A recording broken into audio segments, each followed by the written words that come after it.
Kembali lagi bersama Pak Budiar. Nah, pada kesempatan kali ini Pak Budiar, saya pengen nanya nih Pak, karena sepertinya kalau lulusan Jerman, wah pas pulang-pulang ke Indo kelihatannya bijaksana sekali orangnya. Nah, artinya banyak sekali dong pepatah ataupun peribahasa Jerman yang bisa kita ambil maknanya Pak untuk dalam kehidupan kita sehari-hari, sehingga kita bisa menjadi pribadi yang lebih berkualitas. Nah Pak, saya pengen tanya Pak, peribahasa ataupun pepatah bahasa Jerman ada apa aja sih Pak? Banyak sih sebenarnya. Sebenarnya sama seperti bahasa Indonesia, di Jerman juga banyak pepatah-pepatah yang tapi kadang-kadang agak baru gitu buat saya ya. Misalnya yang pertama, misalnya ada Alle Anfang ist schwer. Jadi permulaan itu selalu sulit gitu. Nah itu sebenarnya juga kan emang di mana-mana begitu gitu kan. Jadi di sana itu biasanya kalau ada orang merit biasanya suka dikasih pelang, yaitu Alle Anfang ist schwer gitu. Jadi kalau lihat, oh iya benar juga ya. Jadi kalau kita memulai sesuatu yang baru pasti nggak gampang. Iya. Jadi, karena di mana-mana action itu yang paling butuh perjuangan Pak ya. Betul. Maupun dari berusaha, berbisnis maupun tadi merit ya. Betul. Oke. Nah itu satu, Alle Anfang ist schwer.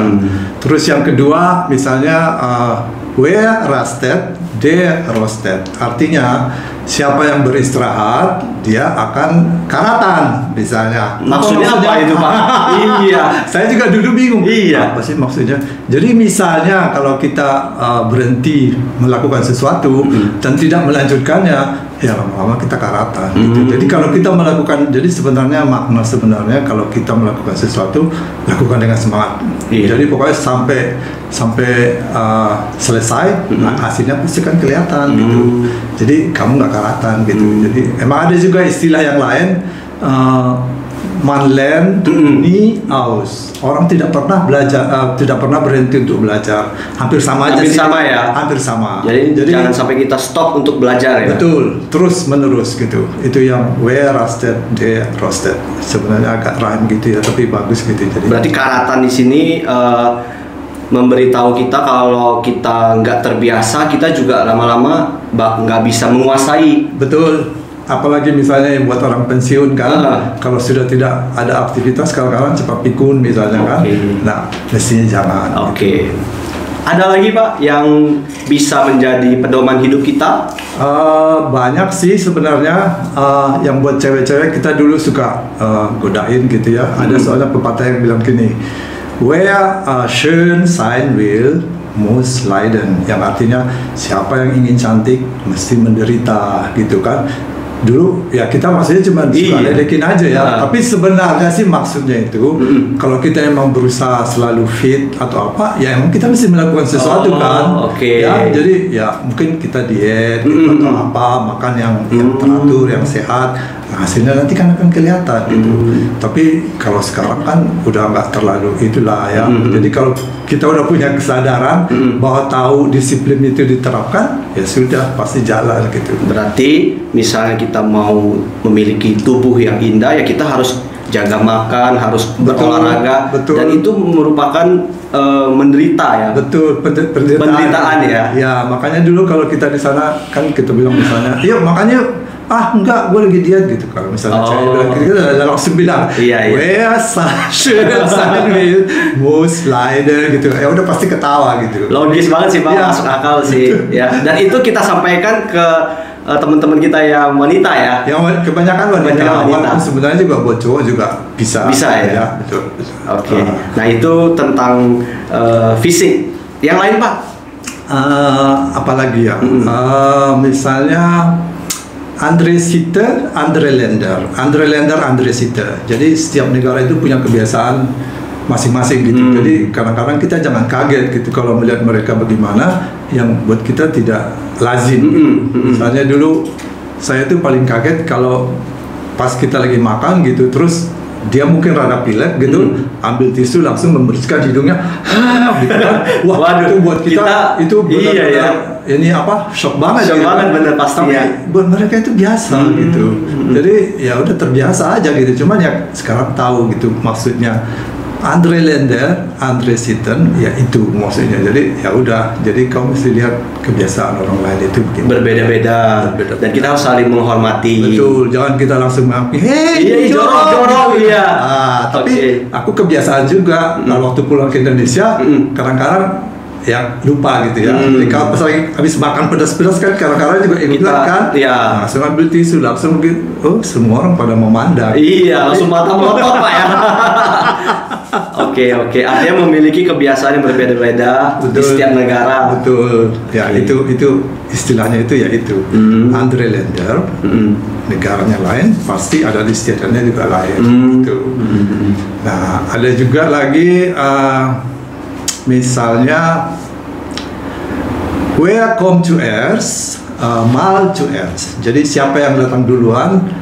Mal itu sebenarnya bisa berarti menggiling, bisa arti makan gitu. Jadi sebenarnya kalau kita artikan begitu, siapa yang datang duluan bisa makan duluan, bisa menggiling duluan. Jadi sebenarnya kok ada istilah menggiling di sini kan kita jadi bingung kan? Pastinya Pak. Ya benar. Nah, saya dulu pernah nanya satu orang teman saya punya orang tua, apa sih sebenarnya maksudnya itu gitu. Nah, dia bilang dulu zaman dahulu kala kan penggilingan gandum itu kan jarang sekali kan. Jadi orang kalau mau misalnya mau bikin tepung buat bikin roti itu mesti ke penggilingan kan. Nah, kalau mereka siapa yang datang duluan pasti gandumnya yang dulu yang digiling kan. Oh iya. Nah, baru bisa mereka bikin roti gitu. Nah, istilahnya jadi sebenarnya itu gitu. Jadi siapa yang datang duluan makan atau menggiling duluan gitu. Jadi sebenarnya itu juga termasuk orang Jerman kan orangnya suka tepat waktu. Tepat waktu ya. Nah, itu dia. Nanti berhubungan dengan waktu, disiplin waktu, Pak. Betul. Jadi siapa yang datang duluan, ya lu dapat duluan gitu. Nah, kayak budaya antri itu juga. Betul, budaya antri juga ya. Benar. Oke. Logis sih Pak, masuk akal. Ya. Dan bisa kita terapkan dalam kehidupan sehari-hari. Iya. Cuman kadang-kadang kita bingung kalau kita baca sebagai orang asing kan. Iya. Siapa datang duluan, menggiling duluan. Iya. Kalau makan duluan, oke lah. Takut kehabisan berarti. Nah, ini menggiling duluan apa maksudnya? Iya. Gitu. Nah, kalau misalnya di sana juga orang bilang selamat makan, itu juga pakai mal ini gitu. Jadi Mahlzeit gitu, selamat makan gitu maksudnya. Jadi ya mal itu ada hubungannya dengan penggiliman zaman dahulu. Penggiliman zaman dahulu. Nah, jadi ada lagi sejarahnya yang orang yang mau merit. Oke. Orang yang mau merit itu di sana biasanya sebelum hari H-nya itu malamnya itu kan dia biasanya undang gitu kan teman-teman kan. Nah, itu disebutnya Folterabend. Folter itu sebenarnya artinya penyiksaan gitu.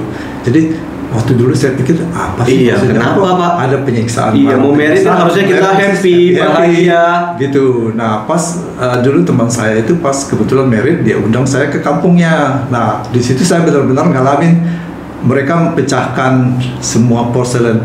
Ada istilahnya juga, maksudnya Scherben bring Glück.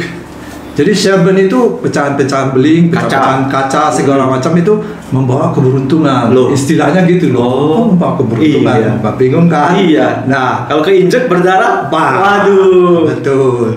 Nah, pas waktu di situ saya lihat, kenapa mereka pada pecahin itu semua, piring-piring semua dipecahin di depan mereka gitu. Jadi wah, kaget loh, ada keributan apa gitu kan? Iya. Nah, itu baru jelaskan dulu itu dahulu kala itu untuk mengusir roh-roh jahat itu mereka membuang-buang itu gitu. Jadi biar bunyi-bunyinya itu menakutkan roh-roh jahat. Makanya juga ada yang disebut poltergeist. Mungkin pernah lihat film ya? Ya, poltergeist itu mengusir roh-roh jahat. Roh-roh jahat. Folter itu ya penyiksaan. Jadi roh jahat yang diusir gitu. Jadi masih sampai sekarang masih ada istilah Folterabend itu untuk orang yang pas lagi merayakan pernikahannya gitu. Berarti peribahasa ataupun salah satu pepatah tadi, kalau kita tahu historinya Pak, kita jadi lebih mengerti ya. Betul. Oh, ternyata itu toh maksudnya. Iya, benar. Oke. Benar. Wah, sangat seru sekali ya Pak. Tadi kita udah mengetahui banyak juga loh pepatah-pepatah yang bisa bermanfaat dan berguna untuk kita. Ada lagi nggak Pak? Ada sih sebenarnya. Misalnya kayak dalam kehidupan sehari-hari itu mereka juga suka bilang Lügen haben kurze Beine. Lügen itu kebohongan. Jadi kebohongan itu mempunyai kaki yang pendek. Ada benarnya juga kan? Iya. Jadi semuanya pokoknya yang kalau kita berbohong itu pasti cepat ketahuan gitu. Nah mereka itu di sana suka bilang, Lüg nicht, jangan berbohong. Karena Lügen haben kurze Beine gitu. Suka dibilang gitu. Terutama itu apa orang-orang tua gitu suka bilang, Kinder gitu, anak-anak gitu. Lügen haben kurze Beine. Vergiss das nicht, jangan lupa gitu. Ya udah, jadi dari kecil itu sudah diajarkan. Oh, jadi berbohong itu nanti diistilahkan dengan kaki yang kecil, artinya cepat ketahuan ya. Betul. Jadi kebohongan itu mempunyai kaki yang pendek. Kaki yang pendek. Kalau bisa kemana-mana pasti ketahuan. Oke, gitu. logis Pak. Bagus kan? Bagus. Oke. Selanjutnya ada lagi? Ada satu lagi seperti dalam bahasa Inggris mereka sebutnya silent is golden. Ya. Tapi kalau dalam bahasa Jerman mereka bilangnya reden is silver, schweigen is gold. Jadi artinya kalau berbicara itu adalah perak, kalau diam itu adalah emas. Kenapa gitu? Nah, jadi sebenarnya maksudnya itu kalau misalnya berbicara itu penting ya, emang mesti kita berbicara gitu. Tapi kalau emang sudah waktunya kita diam, ya udah, kita maksudnya tidak usah mengucapkan kata-kata yang mungkin akan menjadi penyesalan gitu buat di akhir itu gitu. Nah, kita harus tahu batasan ya Pak ya. Batasannya sampai di mana? Nah, kita diam saja. Gitu. Emang mesti ada sih, maksudnya yang tidak perlu kita ucapkan. Gitu. Jadi ibarat radio kita bisa pause. Oke, stop dulu nih. Betul. Siap. Nah, mungkin terakhir Pak, pepatah terakhir. Oke. Pepatah terakhir ini agak lucu ya. Komm Zeit, komm Rat, ya. Jadi kalau sudah pada waktunya nasihat itu akan datang, ya. Jadi sebenarnya sih maksudnya kalau misalnya kita lagi dalam masalah, sebenarnya ya lepasin dulu aja gitu kan. Jadi pasti nanti ada orang yang memberi nasihat gitu. Nah, tapi ada pengalaman lucu gitu kan. Boleh diceritakan Pak. Kita kan maksudnya orang asing belajar bahasa gitu kan. Rat dalam istilah yang tadi, Komm Zeit, komm Rat, itu tulisnya RAT ya. Nah, teman saya ini orang asing nih beli sepeda. Beli sepeda itu dalam bahasa Jerman itu RAD ya. Jadi suatu hari sepedanya itu hilang. Nah, terus kita nanya, udah lapor belum ke polisi gitu? Ngapain? Katanya kan ada istilah dalam bahasa Jerman, Komm Zeit, komm Rat. Katanya, kita jadi ketawa gini. Jadi sebenarnya maksudnya itu kalau sudah waktunya sepeda itu akan datang sendiri. Padahal sebenarnya pepatahnya maksudnya nasihat yang akan menghampiri kita gitu, bukan sepeda. Bukan sepedanya bisa balik lagi. Oke. Itu pengalaman lucu dengan istilah itu gitu. Jadi istilahnya salah pengertian lah sebenarnya, tapi itu kadang-kadang buat lucu. Itu salah satu kadang-kadang pengalaman lucu kalau kita belajar bahasa asing itu, kadang-kadang salah pengertian gitu ya.